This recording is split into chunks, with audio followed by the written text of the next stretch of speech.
9 ጾም የሚያስፈጥሩ የሚያበላሹ ነገራቶች በአጭሩ። ይህ ቪዲዮ ሌሎች እንዲደርስ ሼር፣ ኮፒ ሊንክ፣ ሪፖስት በማድረግ አግዙኝ። ይህ ትምህርት ለብዙዎች ይጠቅማልና።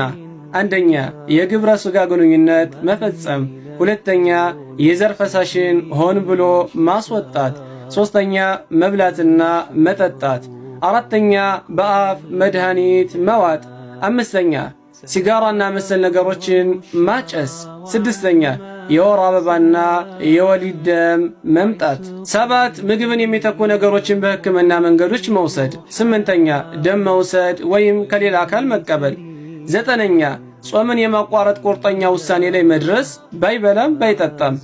እነዚህ ነገሮች ጾምን የሚያበላሹት ጾም የሚያጠፉ እንደሆነ እያወቀ አስታውሶና በምርጫው በቀኑ ክፍለ ጊዜ ከፈጸማቸው ነው። ነገር ግን የሚያጠፉ መሆናቸውን ሳያውቅ ቢፈጽም ጾሙ አይበላሽም። ልክ እንደዚሁ ያልነጋ መስሎት ወይም ደግሞ ፀሐይ የገባ መስሎት ቢፈጽምም ጾሙ አይበላሽም። እንዲሁም የሚያጠፉ መሆናቸውን እያወቀ ነገር ግን ረስቶ ቢፈጽም ጾሙ አይበላሽም።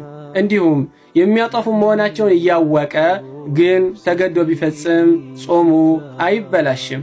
የወር አበባ ወይም የወሊድ ደም ላይ ያለች ከነጭራሹ መጾም አይፈቀድላትም። በዚህ ሁኔታ ብትጾም በየትኛውም ሁኔታ ጾሙ አይቆጠርም። ከኢብኑ ሙነወር የተወሰደ